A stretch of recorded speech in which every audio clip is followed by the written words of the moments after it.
पिता की मृत्यु के बाद बेटा माँ को वृद्धाश्रम छोड़ आता है। कभी हफ्तों में महीनों में माँ से मिलने जाता रहता है। एक दिन आश्रम से फोन आता है कि आपकी माँ की तबीयत बहुत खराब है, शायद उनका आखिरी समय आ गया है, आप उनसे मिलने आ जाओ। बेटा पहुंचता है माँ के पास, बैठता है, माँ का हाथ पकड़ता है और पूछता है कि माँ तुझे किसी चीज की जरूरत है, तेरे लिए कुछ लेकर आऊं? तो माँ मुस्कुराकर कहती है कि नहीं बेटा, मुझे किसी चीज की जरूरत नहीं। हाँ, मेरी कुछ बातें हैं जो मैं तुम्हें बताना चाहती हूँ और ये चाहती हूँ कि तुम इन्हें कहीं पर अच्छे से नोट कर लो, कहीं पर अच्छे से लिख लो। तो बेटा कहता है हाँ माँ बोलो।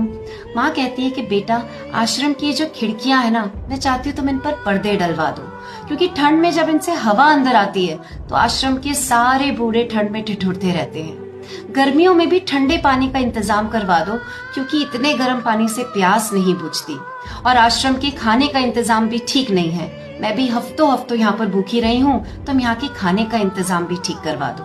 अब ये सारी बातें सुनकर बेटे को बड़ा आश्चर्य होता है, तो माँ से पूछता है कि माँ, मैं तो हफ्तों में महीनों में तुझसे मिलने आता रहा हूँ, तूने पहले तो कभी मुझे ये सारी बातें नहीं बोली। तो माँ बड़े प्यार से मुस्कुराकर कहती है कि बेटा, मैं तो यहाँ रहते रहते सर्दी, गर्मी, प्यास, भूख ये सब झेलना सीख गई थी, लेकिन जब आगे तेरी औलाद तुझे यहाँ छोड़ के जाएगी तो तू ये सब बर्दाश्त नहीं कर पाएगा, क्योंकि मैंने तुझे बहुत लाड प्यार से पाला है। दोस्तों, हमारी जिंदगी में जो कर्म होते हैं ना, ये कभी भी सीधे सीधे नहीं चलते, ये गोल पहिए। पिता की मृत्यु के बाद बेटा माँ को वृद्धाश्रम छोड़ आता है। कभी हफ्तों में महीनों में माँ से मिलने जाता रहता है। एक दिन आश्रम से फोन आता है कि आपकी माँ की तबीयत बहुत खराब है, शायद उनका आखिरी समय आ गया है, आप उनसे मिलने आ जाओ।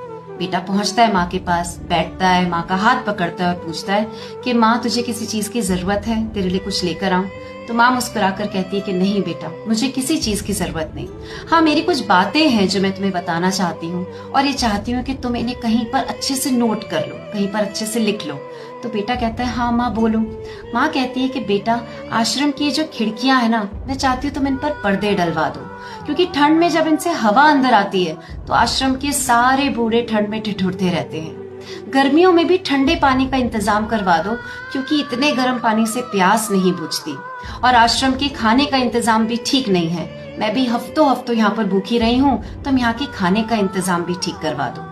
अब ये सारी बातें सुनकर बेटे को बड़ा आश्चर्य होता है, तो माँ से पूछता है कि माँ, मैं तो हफ्तों में महीनों में तुझसे मिलने आता रहा हूँ, तूने पहले तो कभी मुझे ये सारी बातें नहीं बोली। तो माँ बड़े प्यार से मुस्कुराकर कहती है कि बेटा, मैं तो यहाँ रहते रहते सर्दी, गर्मी, प्यास, भूख ये सब झेलना सीख गई थी, लेकिन जब आगे तेरी औलाद तुझे यहाँ छोड़ के जाएगी तो तू ये सब बर्दाश्त नहीं कर पाएगा, क्योंकि मैंने तुझे बहुत लाड प्यार से पाला है।